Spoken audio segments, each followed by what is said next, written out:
Bismillahirrahmanirrahim. Assalamu alaikum wa rahmatullahi wa barakatuh. In today's lesson 28, we'll be learning about the makruhat in namaz. In our last lesson, we learned about things that null and void our namaz. Makruhat are things that make our salah less rewarding, and there are 20 makruhat. When we are praying, there are certain actions that lessen the reward that we receive when we are praying. The first of them is playing with your beard. The second is tugging on your clothes. The third is looking in different directions, even though our hands, feet, and body are not in motion.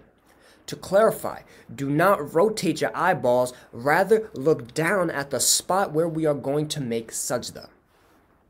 The fourth is putting your hands on your back or your hips.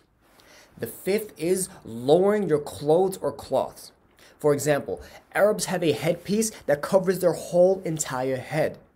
If the ends of the cloth or romal are hanging, that is makruhi tanzihi.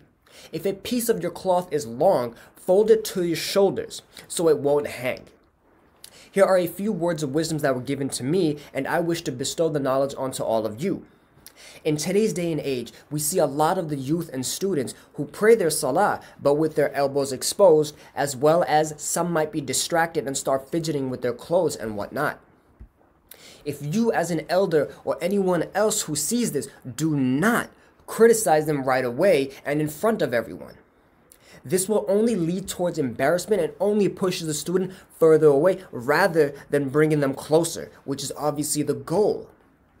What you should do is pull the student to a side and kindly explain to them that what they are doing is wrong, and advise them not to do those actions. If the person is not comfortable with you or how you approach them, the students may never come back to the masjid, and that is the last thing we want from our youngsters. This advice is not only for makruhat, but for anything, whether it be praying incorrectly, making wudu wrong, etc. One old man was making wudu the wrong way, and Hassan and Hussein radiallahu anhum saw this and whispered to one another on how to approach this elderly man and to tell him how to correctly perform wudu. So both Hassan and Hussein radiallahu anhum decided to go to the old man, and they requested that he watch them both make wudu and to tell them who is doing it correctly.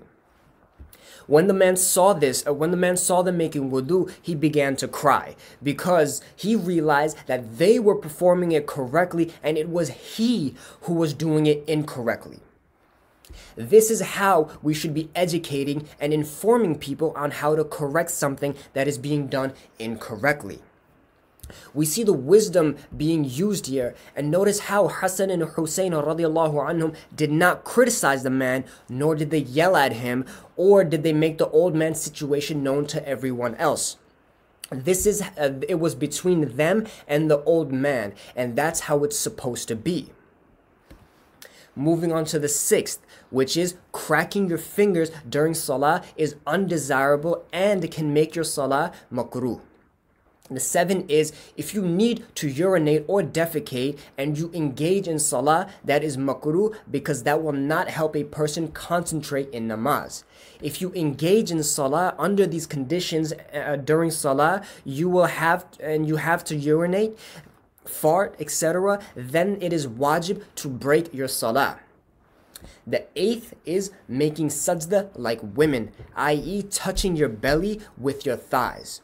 You should stretch to the point where your belly does not touch your thighs, as well as your knees shouldn't be touching your belly either. Number 9 is unnecessary coughing, which is self-explanatory. Don't cough if you don't need to. Number 10, the same thing. Number 10 is gargling. Do not gargle. Number 11 is covering the whole face in salah is makruh. We have covered about half of the makruhat in this lesson, and we will finish the rest in our next lesson, inshallah. May Allah subhanahu wa ta'ala give us the ability to avoid these makruhat actions so we may beautify our salah and better ourselves. Assalamu alaikum wa rahmatullahi wa barakatuh.